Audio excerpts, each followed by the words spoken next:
Buenos días, chicos y chicas de segundo de bachillerato. Hoy estamos aquí continuando con uno de los apartados del tema del campo magnético, que sería hablar de la ley de Ampère y de los campos magnéticos creados por bobinas o solenoides. Bueno, vamos a empezar el tema. Voy a tapar esto para que os concentréis y vamos a empezar el tema recordando lo que era un campo conservativo. Si os acordáis, tanto el campo gravitatorio como el campo eléctrico decíamos que eran conservativos. Aquí tenéis un ejemplo de campo gravitatorio, sería un satélite dando vueltas alrededor de la Tierra. Aquí tenéis un ejemplo de campo eléctrico, una carga positiva que crea un campo eléctrico y aquí hay otra que hace un circuito alrededor. Si os acordáis, cuando vimos estos temas, el trabajo realizado por el satélite para describir una trayectoria cerrada o una órbita, da igual qué tipo de trayectoria sea, sería cero. Lo mismo le ocurriría al campo eléctrico, también es cero.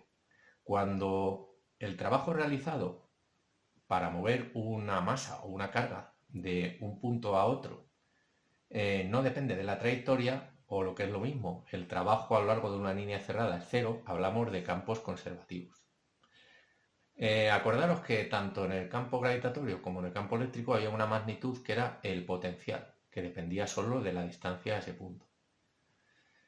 Matemáticamente, ¿cómo expresamos que un campo es conservativo? Pues cuando obtenemos esta expresión, que sería la circulación o la integral a lo largo de una línea cerrada de g diferencial de r, sería igual a cero. Es decir, el vector intensidad de campo por la circulación, la longitud de la trayectoria que hemos seguido. Lo mismo le ocurriría al campo eléctrico. Cuando la integral a lo largo de una línea cerrada es e diferencial de r es cero, esto es una señal de que el campo es conservativo. No ocurre esto con el campo magnético. ¿Por qué? Porque la integral del vector intensidad de campo magnético por diferencial de L no es cero, es nu por el sumatorio de intensidad de corriente, de las intensidades que hay dentro de esa línea cerrada. ¿Esto qué supone? Que el campo, por lo tanto, no es conservativo. Pues bien, esta ley que tenéis aquí es la ley de Ampère. Circulación a lo largo de una línea cerrada de B diferencial de L sería nu, permeabilidad magnética del medio, por sumatorio de intensidades de corriente. Si solo hay un hilo de corriente, pues sería nu por I. Esta ley es muy importante porque de ella se pueden deducir, se puede utilizar para calcular el campo magnético, la intensidad de campo magnético en determinados medios, es decir, para calcular B.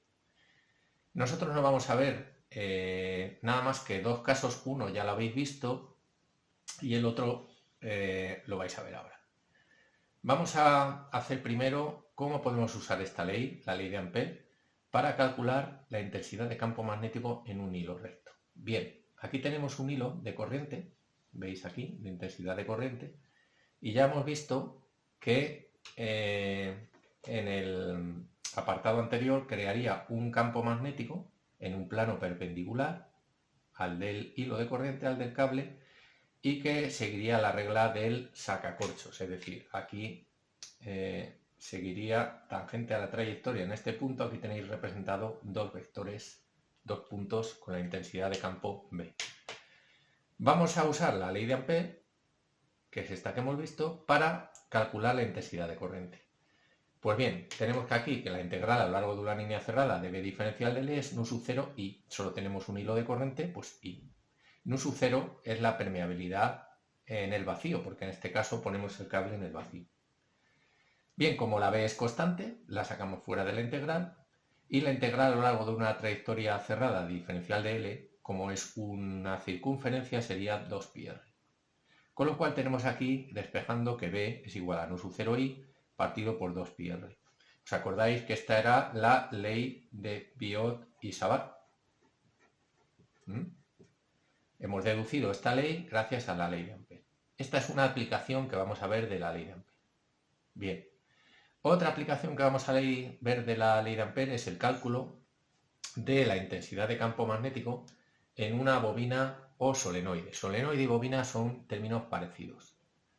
Vale, ¿qué es un solenoide o una bobina? Bueno, pues no es más que un conjunto de hilos, un hilo que está enrollado, ¿vale? Suele ser hilo esmaltado para evitar que la corriente pase en línea recta y que obligarla a dar vueltas. En este caso el hilo iría hacia acá y tiene un número de espiras que normalmente le solemos llamar con la letra N. Espiras. Vale, ¿qué objetivo tenemos? ¿Para qué sirven los solenoides? Los solenoides son, digamos, una herramienta que tenemos para acumular el campo magnético en el medio. Y veréis por qué.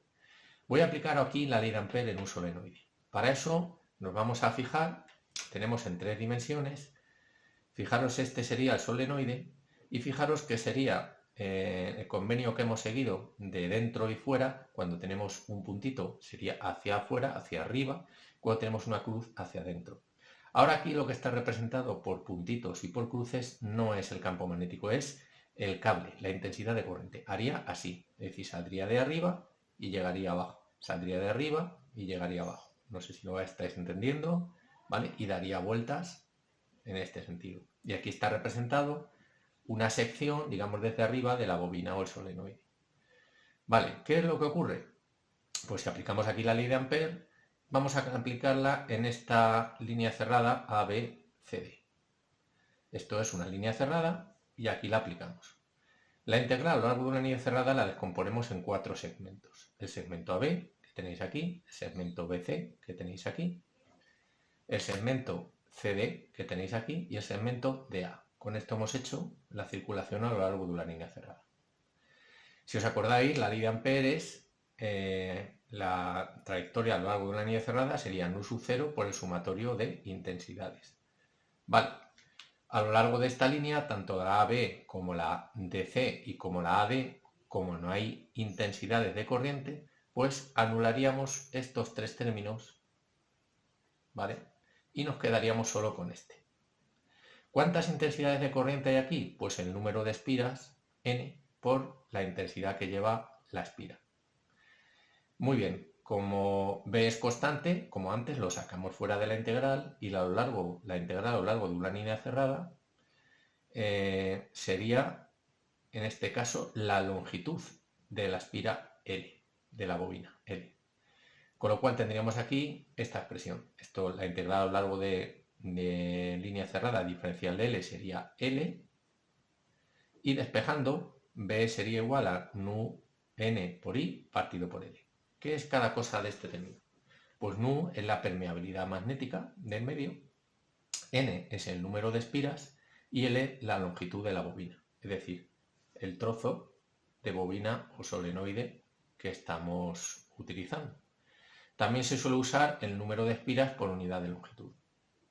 Entonces, resumiendo, para calcular el campo magnético B módulo en el interior de un solenoide, dentro, tendríamos que multiplicar nu permeabilidad al medio, número de espiras, intensidad de corriente por L. Y esta formulita, esta expresión, sí es interesante de recordar. ¿Y por qué? Por lo que os estoy diciendo, que las bobinas se suelen usar como forma de intensificar el campo magnético en su centro. Si os fijáis, si aquí en vez del vacío dentro de la bobina, dentro de esto, ponemos un medio que no sea el vacío, con nu, permeabilidad magnética mucho más alta que la del vacío, la intensidad de campo magnético la vamos a aumentar. Y es por eso por lo que se usa este sistema.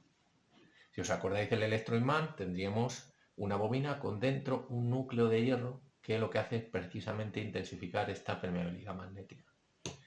Bien, y hemos hablado del módulo de B, pero ¿y la dirección y el sentido de B?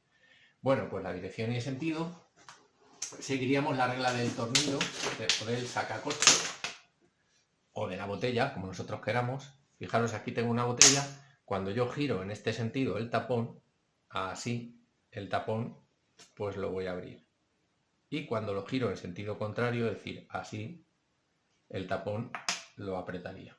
Entonces, ¿qué conclusión sacamos de aquí? Pues que el campo magnético B en el centro de la bobina va a tener esta dirección. Esta que os estoy pintando con la flecha sería el vector B, su dirección y sentido. En el centro de la bobina, lo voy a pintar aquí también, y siguiendo la regla del sacacorchos. Es decir, si la corriente gira así, el vector B sería hacia allá. Que la corriente gira al revés, es decir, giraría así, ¿vale? Así, pues sería hacia acá. Siempre seguimos la regla del sacacorchos. Bueno, y con esto terminamos el vídeo. Como resumen, os hago un resumen. Tenéis que acordaros de la ley de Ampère. Esta sería su definición. En la circulación a lo largo de una línea cerrada de B diferencial L es nu por I, o sumatorio de I si hay varias intensidades. Y yo recordaría también esta expresión que nos sirve para calcular el campo magnético en el interior de una bobina o solenoide, que es nu por N por I partido por L, siendo N el número de espiras y L la longitud. En cuanto a intensidad y sentido, recordar la regla del sacacorchos, es decir, si tenemos una espira que gira en este sentido, la intensidad de corriente, seguiríamos la regla del sacacorchos. El campo magnético en su centro sería hacia la derecha en este caso. Bueno chicos, y esto es todo. Espero que lo hayáis comprendido este último apartado. Nos vemos en el siguiente vídeo. Hasta luego.